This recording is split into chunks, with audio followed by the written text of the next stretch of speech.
Hi there! Welcome to Real Analysis class. This is Ronald Mocorro, and in this video, I am going to discuss the convergence test of infinite series using two methods. One, the comparison test, and two, the limit comparison test. Is the comparison test. Suppose we have infinite series a sub n and b sub n, where a sub n and b sub n are both greater than 0 for all n, and a sub n is less than b sub n for all n. Now, according to the comparison test, if the infinite series b sub n is convergent, then the infinite series a sub n is also convergent. For example, given a sub n, which is equal to 1 over 3 to the n plus n, now if we expand that one, we will have the summation of 1 over 3 to the n plus n from 1 to infinity, which gives us 1/4 plus 1 over 11 plus 1 over 30 plus 1 over 85 and so on and so forth. Wherein we get this term by simply substituting n by 1, by 2, by 3, by 4, and so on and so forth. For example, if I take n as 1, I will have 1 over 3 to 1 plus 1, and that would give me 1/4. If I take n as 2, then I will have 1 over 3 squared plus 2, that would give me 1 over 11. If I take n as 3, then I will have 1 over 3 cubed plus 3, and that would give me 1 over 30, and so on and so forth. Now, using the comparison test, we choose b sub n, wherein that b sub n should behave similar to a sub n, and that we use b sub n as 1 over 3 to the n. So it's just similar to a sub n, wherein in our a sub n, our denominator has plus n, while b sub n, we take 1 over 3 to the n. Now, if we expand b sub n, we'll have the summation of 1 over 3 to the n from 1 to infinity, which gives us 1 over 3 plus 1 over 9 plus 1 over 27 plus 1 over 81 and so on and so forth. Obviously, based on the term, we can say that our b sub n is greater than our a sub n. Wherein, if you look at our a sub n, it's just like saying that if we add something in our denominator, it will make the whole fraction less than to that of 1 over 3 to the n. Look at our a sub n, we have 1 over 3 to the n plus n. So if we expand our b sub n, so we'll have the summation of 1 over 3 to the n from 1 to infinity, which gives us 1/3 plus 1/9 plus 1/27 and so on and so forth. Now, if you observe, this is just a geometric series with a ratio which is equal to 1/3, wherein that 1/3 is less than 1. Now recall the formula for the sum of geometric series. We have the sum of geometric series is equal to the first term divided by 1 minus the ratio, provided that our ratio is less than 1. Then we have this infinite series of b sub n, which is equal to, when we take the sum, we have 1/3 divided by 1 minus 1/3, wherein 1/3 is our first term, and we have 1/3 as our ratio. Then we have 1/3 over 2/3. When we have 1 minus 1/3, that would give us 2/3. And if we simplify, we'll have 1/3 times 3 halves, wherein 3 halves is just the reciprocal of 2/3. And again, we have 1/2. So the summation of 1 over 3 to the n, which is our b sub n from n equals 1 to infinity, is equal to 1/2. It means that b sub n converges to 1/2. Therefore, we say that the summation of 1 over 3 to the n from 1 to infinity, which is our b sub n, is convergent. Hence, according to our comparison test, our a sub n is also convergent. Therefore, the summation of 1 over 3 to the n plus n from 1 to infinity is convergent. So another way to use the comparison test is that if we have an infinite series a sub n which is divergent, then the infinite series b sub n will also be divergent.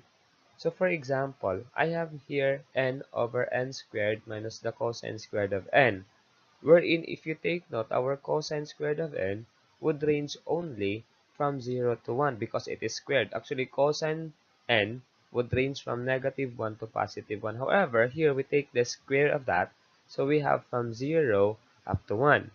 So, if we have n over n squared minus cosine squared of n, it will behave similar to our n over n squared, which is equal to 1 over n.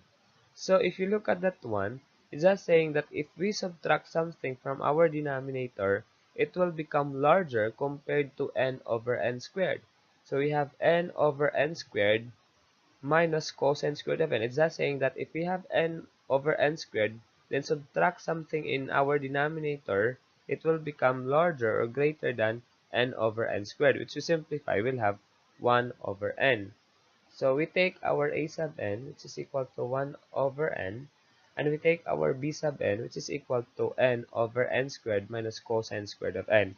Now in this case, in the second case of comparison test, we evaluate the smaller series, which is our a sub n. In that case, if we expand our a sub n, we have the summation of 1 over n from 1 to infinity, which gives us 1 half, plus 1/3, plus 1/4, plus 1/5, and so on and so forth.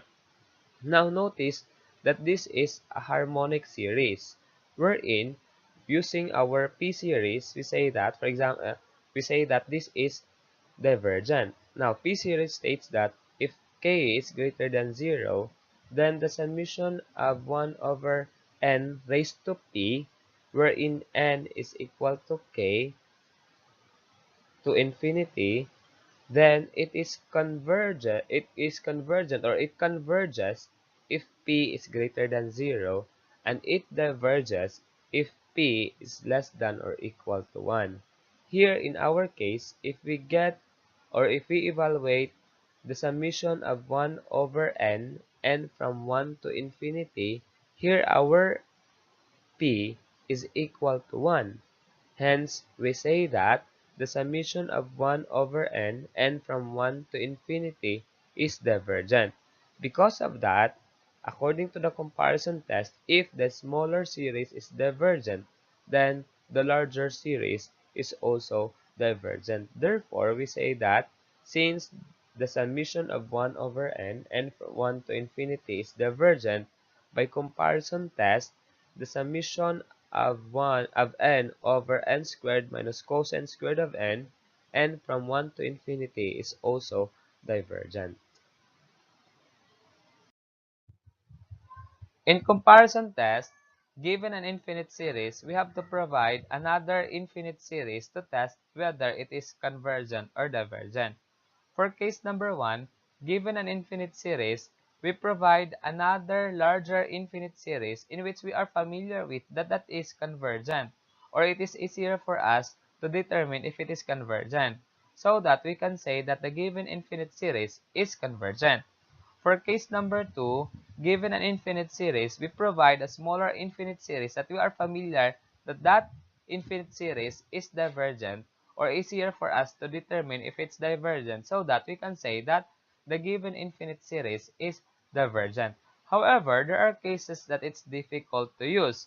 So, in that case, we will use another method called the limit comparison test, wherein it says that we have the infinite series a sub n and b sub n, where both a sub n and b sub n are greater than 0 for all n, and a sub n is less than b sub n, wherein we take now the limit of the ratio of a sub n and b sub n as n approaches infinity, which is equal to c, and if that c is greater than 0 and is finite, then either both series converge or both series diverge. For example, we have the infinite series of 1 over 2 to the n minus 1. So we provide another infinite series, which is 1 over 2 to the n. And take note, the infinite series 1 over 2 to the n behave the same way to the given infinite series. So we take now the limit of the ratio of the smaller infinite series. Take note, the smaller is 1 over 2 to the n, and the larger is 1 over 2 to the n minus 1, because if you subtract something from your denominator, it becomes the whole fraction larger. So we have the limit of 1 over 2 to the n over 1 over 2 to the n minus 1 as n approaches infinity, which gives us the limit of 1 over 2 to the n times the reciprocal of 1 over 2 to the n minus 1, which is 2 to the n minus 1 over 1, as n approaches infinity, which is equal to the limit of 2 to the n minus 1 over 2 to the n as n approaches infinity. Then simplify, so we have the limit of 1 minus 1 over 2 to the n as n approaches infinity. The limit of 1 as n approaches infinity, that's the limit of the constant, which is equal to the constant, is equal to 1, minus the limit of 1 over 2 to the n as n approaches infinity, that gives us 0. So we have 1 minus 0 is 1. So we have c which is equal to 1 and is greater than 0 and is also finite. Then we could say that both of the expression either converge or both of the series diverge. So we test one to identify if it is divergent or convergent so that we can say that the other one is divergent or convergent. So we test the series 1 over 2 to the n. And take note, 1 over 2 to the n is a geometric series. So we have 1 over 2 to the n. We have, if we expand that one, we have 1 half plus 1 fourth plus 1 eighth plus 1 over 16 and so on and so forth. It is a geometric series with ratio of 1 half, which is less than 1. So we can use now the formula for the sum of geometric series to identify if it is convergent or divergent. So we have, obviously, geometric series converge. So let's simplify this one. We have 1 half, which is the first term, over 1 minus the ratio, which is 1 half. And if we simplify, we have 1. So the summation of 1 over 2 to the n from 1 to infinity, or our smaller series, is convergent, or it converges, then we can say now that the given infinite series converges. So that is using the comparison test. However, if it is divergent, then we can say also that the other one is also divergent. Because according to the limit comparison test, if c is greater than 0 and it's finite, then either both the series converge or both the series diverge. So in this case, so the series converge, then the given series also converges. So that would be all for this video. I hope that you have learned a lot, and see you on my next video. Thank you.